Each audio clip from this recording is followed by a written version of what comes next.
بسم اللہ الرحمن الرحیم۔ السلام علیکم۔ کہیں آپ کے ذہن میں یہ سوال آیا ہے کہ اللہ نے ہمیں فجر کے وقت جاگنے کا حکم کیوں دیا ہے؟ کیا فجر کا وقت صرف عنقریب پڑھنے کا وقت ہوتا ہے؟ کیا اس وقت کے پیچھے ایک راز پوشیدہ ہے؟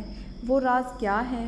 اس راز کو جاننے کے لیے ضروری ہے کہ ہم پہلے نماز کے بارے میں جانیں جو ہم پر دن میں 5 مرتبہ فرض کی گئی ہے، اور یہ 5 نمازیں کس طرح فرض ہوئیں، اس کے پیچھے بھی ایک شاندار وجہ ہے جس کا مظاہرہ سفر معراج میں اس وقت ہوا جب حضرت محمد مصطفیٰ صلی اللہ علیہ وآلہ وسلم سے اللہ کی ملاقات کے لیے وقت کے انتہائی مختصر حصے میں 7ویں آسمان سے بھی آگے تشریف لے گئے تھے۔ اس رات اللہ تعالیٰ نے ایک خاص پس منظر میں اپنے حبیب صلی اللہ علیہ وآلہ وسلم کو آسمان پر بلایا اور اپنے خصوصی انعامات سے نوازا۔ اس مبارک سفر میں اللہ تعالیٰ نے اپنے قرب خاص سے نوازا، انبیاء کرام سے ملاقاتیں کروائیں، جنت و جہنم کا مشاہدہ کروایا اور نیکیوں کے اجر و ثواب اور بروں کے انجام و عذاب کا نظارہ کروایا۔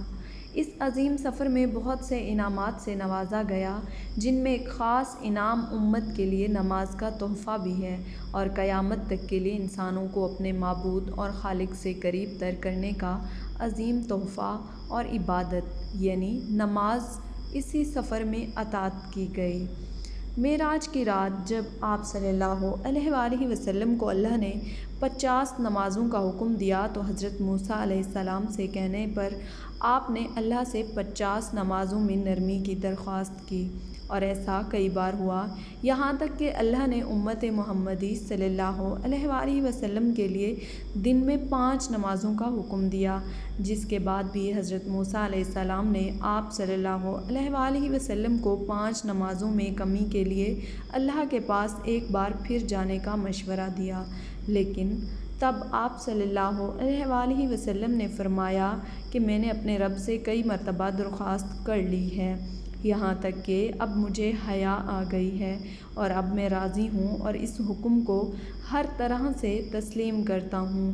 ہر نماز پڑھنا ضروری ہے اور یقیناً آپ کے لیے بھی نمازوں میں سب سے زیادہ مشکل نماز فجر کی نماز ہوگی، جس میں نیند کا غلبہ اس قدر ہوتا ہے کہ انسان بامشکل اٹھ پاتا ہے، لیکن دن کے اس خاص حصے میں جو راز پوشیدہ ہے اسے جب آپ جانو گے تو یقین کریں کہ آپ فجر کی نماز کبھی نہیں چھوڑنا چاہیں گے۔ یہاں نماز فجر کے کچھ فضائل سماعت فرمائیں۔ 5 نمازوں میں سے سب سے اہم نماز فجر کی ہے۔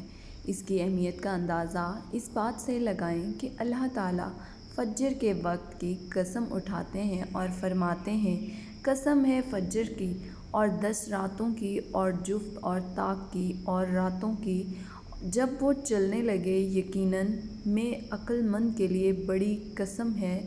حضرت عائشہ صدیقہ رضی اللہ تعالیٰ عنہا سے روایت ہے کہ رسول اقدس صلی اللہ علیہ وآلہ وسلم ارشاد فرماتے ہیں کہ فجر کی 2 رکعتیں دنیا و مافیہ سے بہتر ہیں۔ یاد رکھیں کہ فجر کی باجماعت نماز ایک مسلمان کی صداقت اور اس کا ایمان پرکھنے کی کسوٹی ہے۔ عبداللہ بن عمرو رضی اللہ تعالیٰ عنہ فرماتے ہیں، ہم اگر فجر اور عشاء کی نماز میں کسی آدمی کو نہ پاتے تو اس کے بارے میں اچھا گمان نہیں رکھتے تھے۔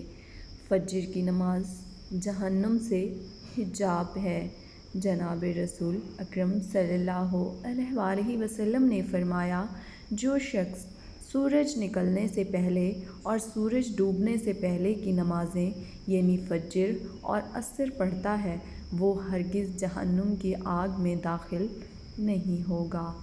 فجر کی نماز جنت کی ضمان ہے، اور رسول اکرم صلی اللہ علیہ وآلہ وسلم نے ارشاد فرمایا، جو شخص 2 ٹھنڈی نمازیں یعنی فجر اور عصر پابندی سے پڑھتا ہے وہ جنت میں داخل ہوگا۔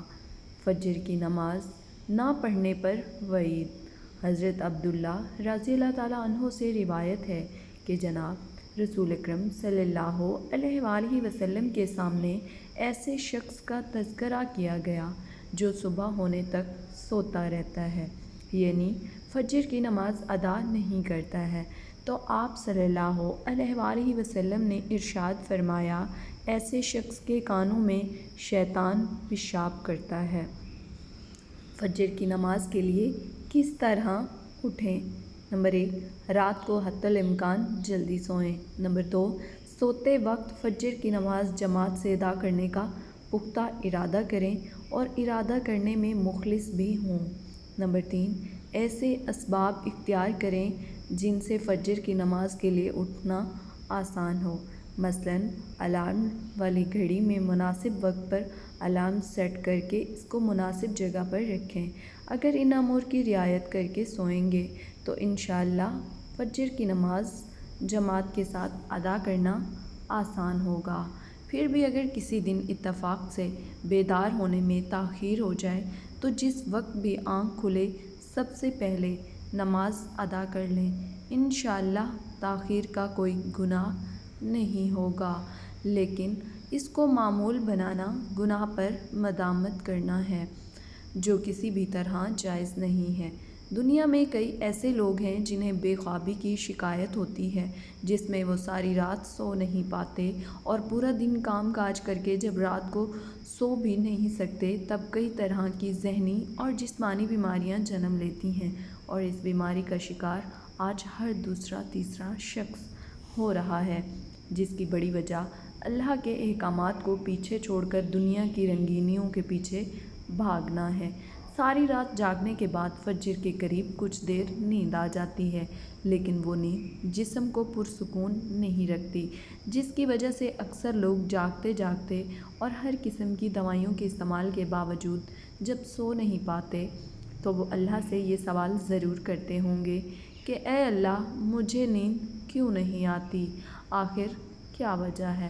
بہت کم لوگ ہوتے ہیں جو اس کیفیت میں اپنے اندر پیدا ہونے والی اس آواز کو سن پاتے ہیں، جس میں ان سے کیا کہا جاتا ہے کہ بستر سے نکلو، نماز پڑھو، اللہ کا ذکر کرو، اور یقین کریں جو لوگ اس آواز کو سن پاتے ہیں اور اس پر عمل کرتے ہیں، انہیں تا حیات کبھی بھی بے خوابی کی شکایت نہیں ہوگی۔ اس حوالے سے ایک صوفی نظم ہے جسے ایک امریکی مسلم نے ترجمہ کیا ہے، جس کا ٹائٹل ہے دوبارہ مت سو جانا۔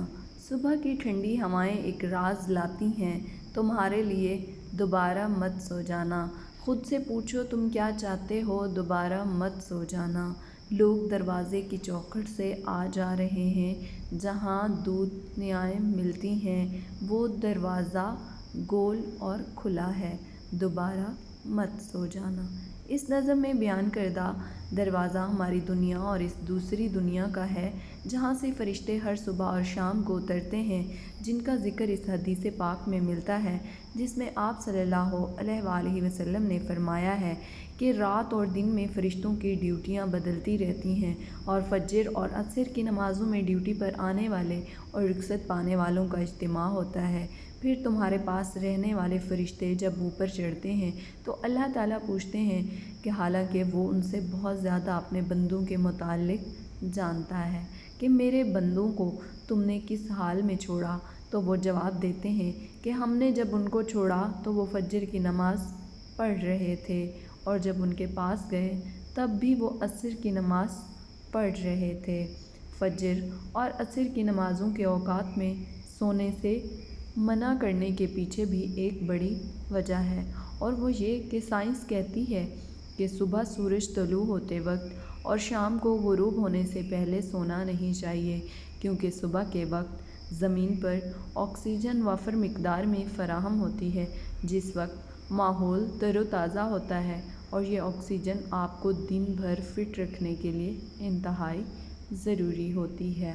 تو جو اس وقت سو جاتا ہے تو وہ اس تازہ آکسیجن سے محروم رہ جاتے ہیں، اور عصر کے وقت زمین پر آکسیجن کی کمی ہو جاتی ہے، تو اگر کوئی سو جاتا ہے تو اس کو آکسیجن کی فراہمی کم ہوتی ہے، جس کی وجہ سے جب وہ جاگتا ہے تو اس کے سر میں درد اور طبیعت بوجھل ہو جاتی ہے۔ اور یہی وجہ ہے کہ دین اسلام میں ان دونوں اوقات میں سونے سے منع فرمایا گیا ہے۔ نماز فجر کے بارے میں ایسے بے شمار فضائل اور بھی ہیں جن کو ہم نہیں جان سکتے۔ اگر انسان ان کو جان لے تو کبھی کوتاہی نہ کرے۔ رسول اکرم صلی اللہ علیہ وآلہ وسلم کا فرمان ہے، اگر وہ لوگ عشاء اور فجر کی فضیلت کے بارے میں جان لیں تو وہ ضرور بالضرور نمازوں میں حاضر ہوں گے، چاہے ان کو خود کو گھسیٹتے ہوئے ہی آنا پڑے۔ اب آپ خود اندازہ کیجئے، ایک طرف ان دونوں نمازوں کی کتنی فضیلت و اہمیت ہے اور دوسری طرف ان کی ادائیگی میں کتنی سستی اور لاپرواہی برتی جاتی ہے۔ اللہ تعالی ہم سب کو 5 وقت نماز پڑھنے کی توفیق عطا فرمائے۔ آمین ثم آمین یا رب العالمین۔